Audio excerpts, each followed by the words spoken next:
구매대행업을 하고 있는 부가가치세법상 간이가 세자입니다. 이분의 입장에서는 구매대행 수수료가 4,800만 원에 미달하기 때문에 굳이 납부세액도 발생하지 않는 건에 대해서 신고할 필요가 있을까라고 해가지고 무신고를 했어요. 하지만 몇 달 뒤에 과세예고 통지서를 받게 됩니다. 그 안에는 4,800만 원에 해당하는 그 금액이 과세표준으로 되어 있는 게 아니라 카드 매출로 찍혀 있었던 약 2억 원에 해당하는 금액이 과세표준으로 산정이 되어서 몇백만 원에 해당하는 납부세액으로 고지가 되어 있었다는 거죠. 이거 어떻게 해야 될까요?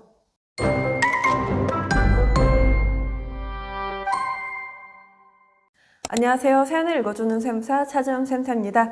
이분 구매대행업하고 있는 분인 거죠. 그런데 구매대행업자분들은 총 매출액으로 카드나 현금 영수증으로 나온 그 총 금액을 과세표준으로 산정하고 있지는 않습니다.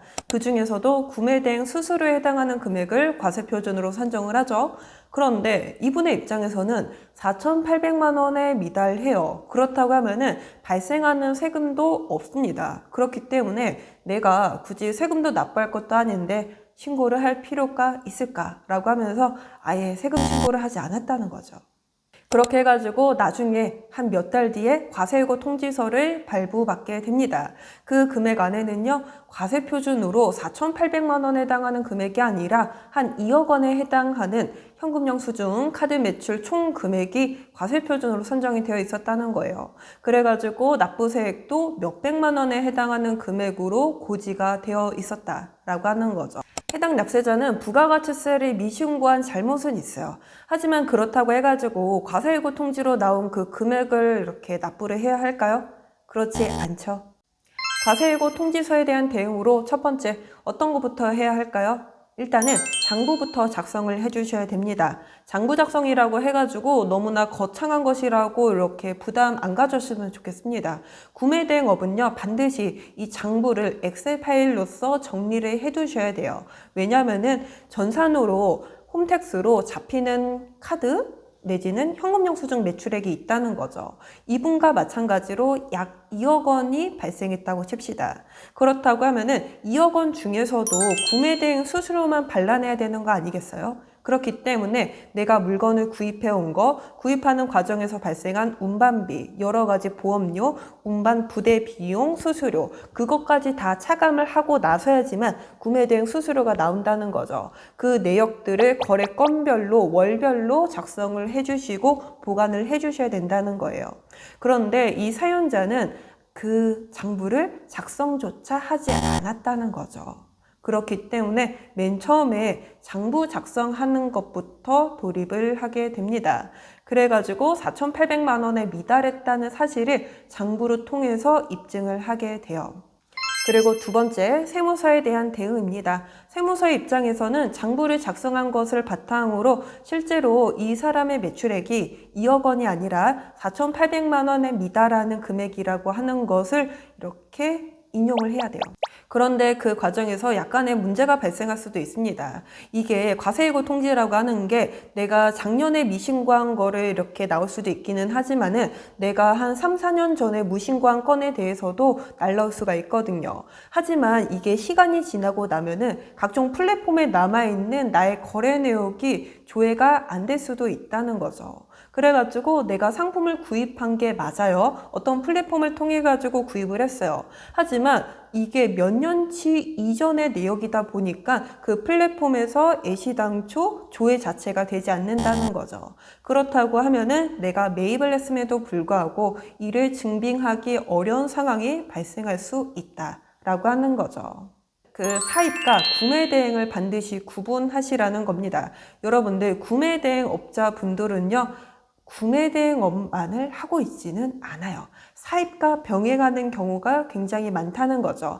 한 사업자 등록증을 가지고 사입도 하고 구매대행도 이렇게 진행을 합니다. 하지만 사입과 같은 경우에는 카드라든지 현금 영수증으로 잡힌 금액, 총 금액을 매출로 잡는 거에 비해서 구매대행업의 경우에는요, 그 중에서도 구매대행 수수료만큼만 우리가 과세표준으로 산정을 하게 되죠. 그렇기 때문에 이게 사입인지 구매대행업인지 구분이 애매모호할 때가 있어요. 저 같은 경우에는 사입과 구매 대행을 아예 사업자 등록증을 2개로 나누어서 아예 따로 이렇게 관리를 하라고 그렇게 권장을 하고 있습니다. 세 번째, 작성된 부가가치세 신고서로 접수를 하게 됩니다.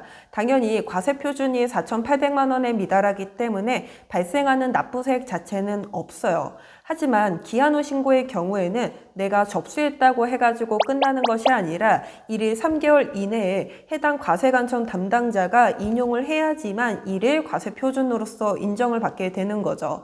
그 과정에서 우리가 작성한 엑셀 파일을 추가적으로 첨부 자료로 제출하는 과정을 이와 같이 반복을 하게 됩니다. 왜냐면은 2억 원으로 매출액이 발생이 됐는데 왜 4,800만 원으로 신고를 할까라고 하면서 과세관청 담당자는 이를 궁금해할 수가 있겠죠. 그렇기 때문에 이 매출이 이게 사입이 아니라 구매 대행이다 라고 하는 증빙 자료를 장부를 통해서 입증을 해야 된다는 거죠. 이 납세자의 입장에서는 구매대행 수수료 매출액에 대해서만 과세표준이라고 하는 것을 인정을 받게 되어서 해당 금액 몇백만 원이 아닌 0원으로 결정을 받게 됩니다.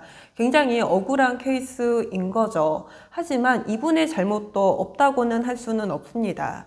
왜냐하면은 매출액이 발생했다고 하면은 납부세액이 0원일지언정 정기신고를 통해서 내가 과세표준이 4,800만 원에 미달하고 납부세액이 0원이라고 하는 사실 자체를 본인이 선제적으로 접수를 해야 된다는 거죠. 그 이후에도 물론 과세관청에서는 해당 매출액이 홈택스에서 잡히는 카드나 현금영수증과는 다르기 때문에 해당 장부를 요청을 할 수는 있습니다. 하지만 정기신고로 인한 그 이후에 추후 자료 요청이기 때문에 과세예고 통지까지는 가지 않는다는 거죠. 그런데 이분의 경우에는 그나마 운이 좋은 케이스라고 볼 수 있겠습니다. 왜냐하면 작년도에 미신고했어요. 그런데 올해 과세예고 통지서가 날라왔다는 거죠. 왜냐하면 작년에 미신고했다고 해가지고 바로 친절하게 올해 얼마 이렇게 납부하라고 고지서가 이렇게 따박따박 나오지만은 않아요. 왜냐하면 작년도에 미신고한 거, 재작년도에 미신고한 거, 재작년도에 미신고한 거 엄청나게 과거치, 5년치까지는 이와 같이 과세예고 통지서가 언제 나올지 모른다는 거죠. 그렇다고 하면은 이게 뭐 작년도에 미신고한 거랑 재작년도에 미신고한 거랑 어떻게 뭐 이렇게 차이가 나느냐라고 하실 수 있잖아요. 그런데 차이가 납니다. 무신고 가산세, 납부불성실 가산세 이와 같이 각종 가산세가 부과가 되는데 이 가산세라고 하는 게 내가 선제적으로 미리 기한 후 신고나 수정 신고를 하면은 감면될 여지가 있어요.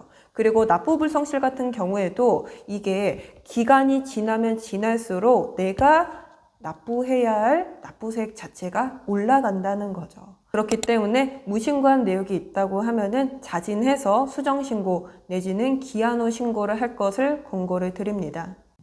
한 납세자가 부가가치세 무신고로 인해서 과세예고 통지로 본인이 납부하지도 않을 세금을 몇백만 원치 부과받은 내용이었습니다. 어떻게 들으셨나요? 여러분들 반드시 정기신고를 해야겠다는 마음이 들지 않으셨나요? 여러분들 도움이 되셨다면 구독과 좋아요 눌러주시기 바랍니다. 저는 다음 영상에서도 유익한 내용으로 돌아오도록 할게요. 감사합니다.